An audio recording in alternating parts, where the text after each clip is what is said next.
What is up, everybody? It is Uncle Freedom coming to you from another glorious and well-deserved day off. And since the last two videos I did concerning knives were kind of a big hit, I figured we'd take a look at my top 5 Spyderco knives. So if that sounds like fun and interest to you, go ahead and like and subscribe, tell a friend and share because we are growing. And I should add at this point a huge thank you. We have grown exponentially. Shocking to me even. I had a video hit over 10,000 views in like 3 days. It really kind of tripped me out. And with that, I unlocked a new achievement in YouTube, which is people that hate other people for no other reason than somebody told them to on the big magic screen on the TV. So yeah, that's cool. And other personal and other fantastic news, the state I live in signed constitutional carry into law. That is amazing because the more armed people I have that are good people, the more polite society becomes, and really the less shit I got to deal with.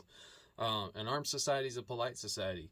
And that's one step closer to being able to buy belt-fed machine guns at your local hardware store, which is where we should be. So anyway, back to the topic at hand. Top 5 favorite Spyderco knives. I love Spyderco. Spyderco is one of those brands. I talked about it in another video.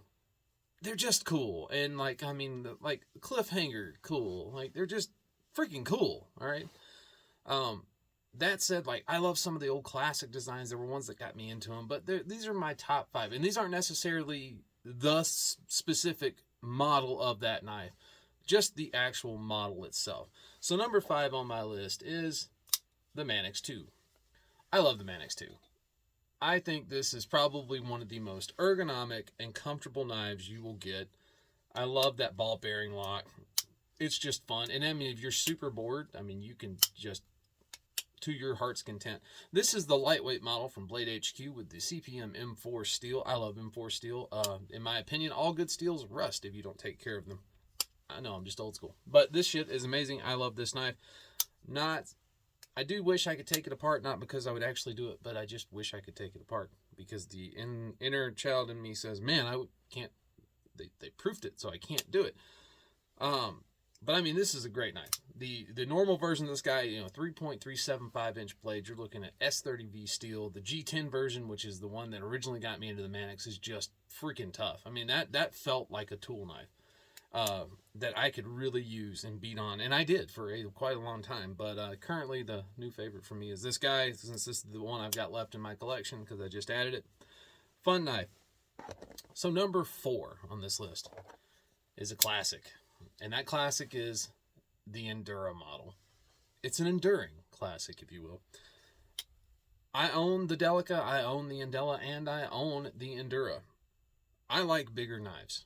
I do because I have big hands. But something about these guys, the recessed skeletonized liners, the boil dent lockback, just how freaking smooth they can be.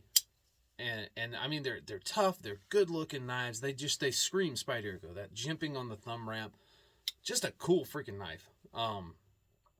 This one is almost 10 years old. It's been used and abused. I have a bunch of different colors of this guy. I mean, that's the best part about these. You can really mess with it, and they make them in all the sprint runs. You can get them in 390 and a bunch of other stuff. They have a Warncliffe blade now. You can get them with an Emerson Wave. Just a cool all-around knife, and they feel good in the hand. Like you really feel they feel tough. So next up from that one is the Native line. So fun fact, my first Spyderco I ever got was a Native. I got it in a trade, and I think it was a Native 2 with the full Spidey edge. I mean, just yeah. But the Native line is kind of one of those knives. It's almost perfectly balanced. I have huge hands and I can get a full grip on this guy. I can choke up on the blade. It's almost perfect for everyday task. I love the actual drop point, leaf blade shape. It's super comfortable, super smooth to operate. This is the lightweight Gen 5 version of this. And this is actually the lightweight Gen 5 when they released it. So this is available. This one is an S35V in steel. I love this. It's now available in S30V, a little 3-inch blade. I mean, it's just a sexy knife. Like, it really is. But the one critique I always had of this knife is, God, I wish it was bigger. Like, I like bigger knives, right? Because raw, whatever. I like bigger knives. I was like, man, if this thing was in a blade about the size of, I don't know, the Endura, how fucking cool would this be? Well, somewhere, that, Sal Glesser heard that thought come out of my brain, and Sal Glesser decided to introduce my dream here, the Native Chief. Holy God. That's a monster. I mean, just take a second. This thing typically comes in S30V steel. There's no liners on these G10 scales, so it's actually pretty lightweight. Big, seriously well machined and matching on those G10s for the back spring and spacer. I mean, it's awesome. It's the native Spyderco that took that had trim bologna sandwiches, for those of you that got that reference, and grew up to become Jay Cutler. Like Jay Cutlery. This thing is awesome. I mean, I'm all full of dad jokes today. I love this freaking thing though. It's just something about it. The only critique I have of this knife is that blade is stupid thin at the tip. Like ridiculously thin. Like, it's a slicer. Don't get me wrong. You could slice away with this. Like, if you are a cardboard killing machine, this is probably your blade. This thing is amazing. That said, I would not trust this in the same environments that I would trust the tip on my Endura, or even the tip on my Manix. This knife just doesn't have that certain hard use feel. I do wish they had gotten a little bit of a thicker taper on this guy. Who knows, maybe one day we'll see a Wharncliffe version of the Native Chief, much the way they're doing the new lightweight Native 5 Wharncliffe, or the little Chief, or the little Native Wharncliffe. That'd be sexy with a big old beefy Wharncliffe blade on it. So the one I've got here is the M390 version of this guy. So it was one of the sprint runs that came out. Absolutely adore it. I think M390 is one of the best steels on the market, and I have been impressed. There's one other thing about this knife. So it's perfectly centered, but I can actually shift this guy over, and it shifts over when you close it. So you'll open it like this, you give it your little flick down, you'll close it, and it'll be shifted a little over to one side. It doesn't stay that way. Just something I noticed because I'm OCD as hell. But this knife, though, I'm super stoked. They have this exact knife with a black blade still, and it's kind of sexy. But this is just classy as shit. This is classy in a Crocodile Dundee gone to the opera kind of way. Like, this is cool. So before we go to number one, insert your own agenda as to what you believe number one is. You might actually be right if you're a Spyderco guy, but we'll talk about two honorable mentions. And one of those honorable mentions is one I'm geeking out over right now. So the first honorable mention for me is the Police 4 model. This is a big honkin' knife. I mean, like that is a, holy God, that is a big honkin' knife. You were talking about a 4.39 inch blade. This one's made out of VG10. This is the lightweight model. I have, again, those awesome nested skeletonized stainless steel liners. So this knife feels really solid in the hand. I've got that great lockback minus the boil dent, which I can take or leave. Got that full choil up here on the front, so I can actually choke up on this knife if I want to. But this is still a monster of a blade. Now, you got to think, this is a classic model, right? So this guy was made back in the 1980s at a request of law enforcement that they wanted a very slim knife that was really capable of cutting. I would say this is a very slim knife. And it is butter smooth and freaking giant. This is a slicing dream. And I do really, really, really, really like this knife. I am not a fan of the original Police model. I have one, the one that has serrated. I had it because I was nostalgic for it, because it was one of the OGs. But then the Police 4s came out, and the lightweight version more specifically, I jumped all over it because I was like, well, that's really cool, and I feel like I'd actually use it, and I was not disappointed. I really like VG10 steel. It holds an edge well enough for most daily tasks. Let's be real, we talked about it before. You're never going to see the full results of something like M4 or M390. You're not going to see it. Magna Cut, Crew Wear, LMAX, you're not going to see the full capabilities of that steel, because most of us just don't use our knives that way. We like to think we do. In our head, we are saving the day and rescuing the damsel in distress with our Spyderco knife, and insert your favorite super steel. That's what we have in our head. That is reality. That is not what we do. The most dangerous, damaging thing we do to a knife usually is cutting up cheese during lunch. If you're not doing that, you're missing out.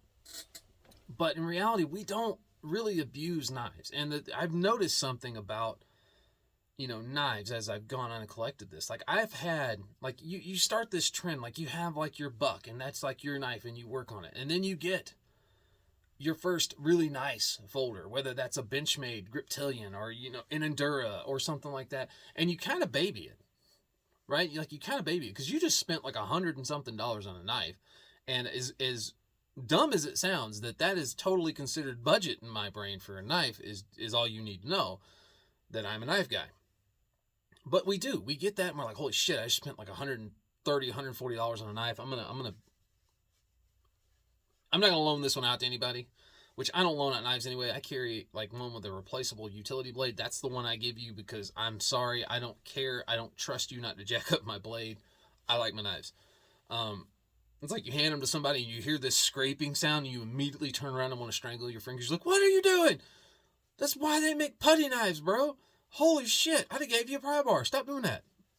I'm like, well, it's just a knife. That's a $150 knife. They hand it back, too, because they're like, I ain't paying for that. But so that's, in the realm of knives, like, how demented are we that we're like, it's $150. That's a cheaper knife, right? But you get it, you take care of it. And then you start progressing in knives. And then as you get further into it, you start getting into knives that are $200 and $250, $300. And then you look at your $150 knives and you're like, I'll use that. I'll abuse that. And then you get older and you realize you don't care. It's a tool and you should use it. And that is how I treat my knives. But I will say I really love this knife. I love what they've done with it. I love everything about the lightweight Police 4 model. So next up for an honorable mention is the military. I don't have one anymore. I sold mine off. There were some things about the military that I didn't like, but I could respect where it come from. Super thick blade steel, too thin of a tip, which is one of the reasons I got rid of it. Definitely not the hard-to-use knife you would hand somebody in the military because the tip was literally a needle. I mean, it was an excellent slicer. It was Spyderco quality all the way around, but it was tip down only, which was kind of annoying. You couldn't move the pocket clip, hence the tip down only. And it was a liner lock, this big, long, beefy blade in a liner lock, especially when we had things like the compression lock, the ball bearing lock, the lock back even. Hell, the lock back, that would have been more secure. But, we had this liner lock. I had the Digicam version with a black blade. I traded it off to some guys, and I got some other knives that I wanted. And I was always like, with all of the technology that they did, why in the hell haven't we updated this thing? Well, I don't know how many of y'all follow Blade Show and stuff like that, but this is the reveal catalog for 2023, and that is the Military 2. That Military 2 is the same sexy 4-inch blade made out of S30V steel. Maybe they'll update it to S45 or something, who knows? But it's got the compression lock and a 4-way pocket clip. Like, holy God, it's literally all of the things we complained about with the military, and we got it all in one knife. I'm stoked on this. I can't wait till it releases. I will definitely have it immediately because it is badass. So on to my number one knife. It's probably the most fun Spyderco to sit and screw around with and flick and drive your significant other crazy while you're trying to watch a movie, or freak random people out while you're waiting for your table at a restaurant and you randomly flick your knife. There are about 1 million variants in handle color, blade steel, handle materials. It's different colors, like you name it, it's all there. It's got the best damn lock I've ever played with, which is one of the reasons it is so smooth. And that guy is the Paramilitary 2. This thing is just freaking sexy, okay? This is the Crew Carta version, so this is CPM Crew Wear Steel, and the beautiful micarta scales. My God, it's beautiful. I love it. I love that brown color. And one of my favorite parts about micarta is as you use it, it actually takes on a patina of its own. The Crew Wear Steel will patina. Like I said, all really good steels do rust. Fight me if you want. I don't care. I really enjoy a good carbon steel. Maybe that's the outdoorsman in me, 1095 D201 A2 steel. Maybe that's that part of me. But I do. That's that. I couldn't even open it normal. Like Spidey flick, just super smooth. Like, if you've never handled a Paramilitary 2, you have no idea what I'm talking about. But every Spyderco and knife guy on the planet that's handled one is immediately when I mentioned flicking this knife, pulled theirs out of their pocket and did it right away. because you can sit there and kill all kinds of time because it's smooth. You can Spidey flick it, you can compression lock open that son, but you just normal flick it open. You'll find yourself messing around and using different fingers and seeing if you can do it all the way down to your pinky. It's a whole thing. The compression lock that I mentioned earlier in this, guys, if you don't know, is this tab here on the back, and it interfaces with a notch cut into the blade. It is rock solid, no play at all. Definitely one of the most secure, stable, and durable locks I've seen. And if you can imagine this beautiful 3.45 inch blade being about half an inch longer, you would have something very akin to what we're going to see in the military too, and you would know why I'm so excited. Bigger blade, more inertia. Holy shit, it's going to be fun to play with. I do hope with it, I will buy the original version when it comes out, the black cheat tin with the standard S30V steel, but I do hope they bring it back in maybe a multicam instead of that terrible digital camouflage. Let's be real. It was ugly when I wore it in the military. We looked like we were invading dressed as your grandma's old couch. It was not a good idea. That shit didn't blend in with anything except your grandma's old couch. God, it was awful. Of course, what am I saying? When we initially invaded Iraq, you had a bunch of us dressed in something that was very akin to ACU's woodland camo body armor, OD green pouches. None of our shit matched. We looked like we raided an army surplus store and played a game of fuck around and find out in a foreign country. That's what it looked like. ACUs, though, in the initial issue, they were really comfortable. I will give them that. Zipper fly, holy shit. No more dancing around trying to get that third button undone so you could pee. If you know, you know. Just saying. Anyway, tangent over, guys. I'm Uncle Freedom. Like and subscribe and tell a friend. And just be you. Be the authentic you and don't give a shit about what the haters have to say, because that's a life lesson, if I've ever heard one. And I think we should all partake in it. Also, it's probably not the best idea to hate an individual simply because what they do, instead of actually knowing the person. Food for thought. I feel like that was taught in kindergarten. Maybe I missed out on something, or they were raised in a very different place than I was. So guys, take care of yourself. Take care of each other. Do share and tell a friend, because we are growing. It's fun, and I'm really excited to pass on knowledge and try to help people as much as I can. And don't worry, one day, hopefully, we will be able to buy belt feds again, or BARs at our local hardware store. So guys, pop out your Spydercos, have a good time. Hopefully this was entertaining or informative at the very best. Go ahead and ask any questions if you got them. I'll see you guys later.